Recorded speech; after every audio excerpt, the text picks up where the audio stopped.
Saludamos a Carlos Alsina desde los estudios de Onda Cero. Muy buenos días, Carlos. Buenos días, Susana Griso, ¿cómo estás? Bueno, pues me imagino que tan indignada como tú. No sé cómo viste ayer a Pedro Sánchez. Ese Pedro Sánchez se pone de nuevo al timón de la nave y ni el ayuno involuntario le quita las ganas de salvar a España. Suerte tenemos de él. Sí, esto de salvar a España se lo contaba esta mañana a los oyentes porque creo que la lectura, en mi opinión, fundamental de todo lo que dijo ayer el secretario de Organización del Partido Socialista es que es consciente de que no tiene en este momento una mayoría social que le respalde, porque lo dijo él ayer. Él dijo si hubiera elecciones ganarían las derechas. Luego es consciente de que no tiene mayoría que le respalde en la sociedad española, mayoría suficiente, y a pesar de eso está decidido a agotar los 2 años que le quedan de legislatura, a pesar de saber la situación en la que él se encuentra. No es un secreto a estas alturas que el gobierno carece de mayoría parlamentaria, por más que los ministros se empeñen en discutirlo. Yo creo que la mayor prueba que tenemos de que el gobierno carece de mayoría parlamentaria es que seguimos sin presupuestos generales del Estado por segundo año consecutivo. Si no ha habido presupuestos el año pasado y no hay presupuesto este año es por una única razón, y es que si el presidente presenta un proyecto lo pierde. Si no hay cuestión de confianza, que ayer estábamos si habrá cuestión de confianza o no la habrá, pues creo que es exactamente por lo mismo, porque no se va a arriesgar a perder una cuestión de confianza que traería consigo inevitablemente o obligatoriamente convocar elecciones. Yo creo que esos son los 2 mensajes fundamentales de la comparecencia del presidente de ayer. Está resignado a que ha perdido el apoyo de la mayoría de la sociedad, y esa es la razón para no querer convocar elecciones. He leído también esta mañana que toda la ejecutiva unánimemente estaba en lo mismo, la ejecutiva del PSOE, en para nada adelanto electoral. Ejecutiva fin. Porque si hay elecciones, gobiernan las derechas. Bueno, sí. En la ejecutiva no nos consta que haya ningún crítico. Te lo digo porque, en fin, si se diese voz a los críticos en alguna ejecutiva, en un comité federal, igual la opinión no sería tan mayoritaria.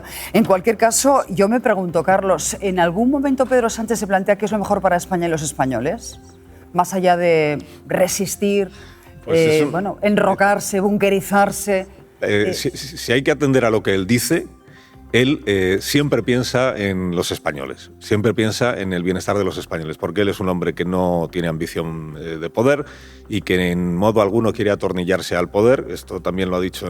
Entonces, como él piensa todo el tiempo en los españoles y sabe que a día de hoy los españoles le darían el gobierno de España a la derecha, entonces él evita que los españoles hagan eso, cometan ese terrible error. Por eso digo que el presidente está en una misión casi providencial, que es salvar a España de sí misma, sabiendo que España hoy votaría para que gobernara a la derecha. Esto es que no se crea Tezanos, pero bueno, pues tiene que salvar a España de esa posibilidad. ¿Cómo? Retrasando 2 años la hecatombe. Y por eso el gobierno no puede caer. Bueno, toda esta es la argumentación que dio él ayer. Luego cada uno que piense lo que quiera. Que no se crea Tezanos con la cantidad de dinero que cuestan sus sondeos, en fin, que no se los crea ni él.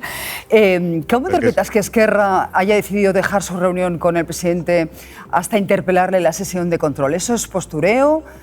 No sé, ¿crees que Sánchez se podía llevar algún susto con algún socio? Porque lo que nos había llegado previamente es que no querían fotos, que tanto Junts como Esquerra habían pedido que no se hiciese fotos de la ronda, digamos, esta de contactos que se ha sacado Pedro Sánchez de la manga. Pero ya que le planten o que retrasen la reunión es llamativo, ¿no? Esta es otra que es, no queremos fotos. ¿Y por qué no quiere usted fotos? ¿Qué no quiere usted que quede? Un documento gráfico que al final no es más que el reflejo de lo que hay. Y lo que hay es que Sánchez se está reuniendo con sus socios para que le aseguren, no sé exactamente qué, porque si no va a haber cuestión de confianza, ¿qué necesidad tiene de conseguir ninguna garantía de los socios? ¿Está sondeando el grado de apoyo que tiene el gobierno en este momento? Pues que presente unos presupuestos generales del Estado y así tendrá la prueba evidente de cuál es el apoyo que tiene el gobierno en este momento en el Congreso. Esquerra está diciendo que es que ellos no habían confirmado todavía la reunión de mañana y que entonces y que entonces el gobierno se ha precipitado. Bueno, no lo sé. Sé que Junts per Catalunya hace 4 días, como quien dice, le exigía a Sánchez que se debatiera en el Congreso una cuestión de confianza. No sé si nos hemos olvidado de eso. O sea, era Puigdemont el que decía que Sánchez tenía que someterse a una cuestión de confianza. Supongo que hoy la señora Nogueras no habrá cambiado de criterio y seguirá pensando que es estupendo que haya cuestiones de confianza en el Congreso. O a lo mejor no. Esquerra Republicana, que se pasó todo el proceso diciéndonos a todos que qué miedo había a votar y qué problema había en que se pusieran las urnas para que los ciudadanos dijeran lo que quisieran, ahora es quien más teme que haya urnas porque sabe que si hay urnas pierde el gobierno la izquierda y entonces pierde seguramente Esquerra su capacidad de influir. Quiere decir que los socios... pues que es el único que ahora mismo saldría reforzado en los sondeos, ¿no? Sí, pero muy el único, en lo que se refiere en lo que se refiere al Partido Socialista. Y el gran problema que yo creo que tiene el secretario general del PSOE, al que unos días vemos muy compungido y pidiendo perdón, y otros días como ayer muy desafiante, y aquí estoy yo, su principal problema es que ya nada de lo que diga, por muy tono convincente que quiera poner, o por muy determinado que suene o quiera que suene lo que dice, en realidad nada tiene ya mucho valor, porque la misma convicción con la que ayer decía el presidente, el PSOE está limpio porque no hay financiación irregular. Es la misma convicción con la que hasta anteayer decía, pero Santos Cerdán está limpio y es un hombre honrado y es un hombre noble y todo es una campaña de desinformación. Entonces, da igual ya nada de lo que diga, porque lo que hemos visto es que incluso te puedes creer o que no sabía nada o que lo sabía todo, pero en cualquiera de los dos casos es que si no sabía nada lleva en babia 8 años respecto de lo que hacen sus secretarios de organización. ¿Y por qué vamos a pensar que está al tanto de lo que hacen todos los demás como para poder decir que el resto de sus colaboradores está perfecto, es inmaculado? Ayer decía, solo hay 2 personas, solo 2, Ábalos y Koldo. Bueno, solo hay 2 personas. Que comentábamos esta mañana, Carlos, que es como si fuesen los directores generales de tu propia empresa, ¿no? Poca broma cuando te has equivocado con los 2 directores generales, vamos. Ahí tienes una responsabilidad, por lo menos, invigilando, ¿no? Yo te quería preguntar, porque ahora estábamos comentando también la tertulia, que si no hay un problema de financiación irregular, si no hay caja B en el Partido Socialista, si no hay la más mínima sospecha, porque el informe de la UCO es verdad que lo desliza, pero tampoco lo acaba de apuntar, ¿para qué pide Pedro Sánchez una auditoría de las cuentas? Y sobre todo, ¿qué valor tiene una auditoría si él mismo dijo ayer que ya se han auditado las cuentas varias veces? Y al final no estaba él al tanto de en qué andaba Santos Cerdán. Hay como una coincidencia muy generalizada en esto de que para que la corrupción sea corrupción de verdad, o sea, grave de verdad y pueda hacer caer a un secretario general o a un gobierno, tiene que haber financiación irregular. Yo no entiendo muy bien por qué tiene que pues, si además hay financiación irregular, pues efectivamente hay una de más.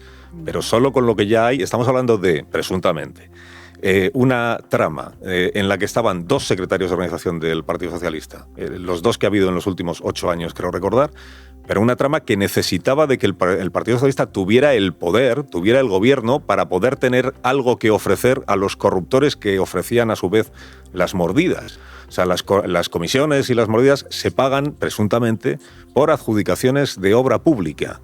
Si hay adjudicaciones de obra pública, significa que hay organismos del gobierno involucrados o ministerios del gobierno involucrados en esa tarea de adjudicar ilícitamente. A mí eso me parece que ya es suficientemente grave, sin necesidad de que haya financiación del Partido Socialista. Si luego además la hay, digo, es una de más, pero solo con lo que ya tenemos, presuntamente, con los informes de la UCO y lo que sigue saliendo, porque ahora mismo David estaba poniendo ahí más audios, de todo lo que queda por salir. Que solo hemos visto una pequeña parte, pero claro, efectivamente Pedro Sánchez lleva 2 comparecencias seguidas en la sede del Partido Socialista, en Ferraz, dando a entender que bueno, esto se encapsula en un problema de los secretarios generales, pero efectivamente estamos hablando de adjudicaciones de obra pública y por tanto hay varios ministerios implicados, de entrada el de Transportes. Es decir, que claro, ahí, en fin, difícil disociar el partido del gobierno, ¿no? Exactamente, hablabais hace un momento de Koldo y de la sorpresa que le genera a Susana Díaz ver a Koldo dando instrucciones a la señora Pardo de Vera o a quien fuera, porque espérate que no veamos que Koldo también daba instrucciones a Francina Armengol o a presidentes autonómicos.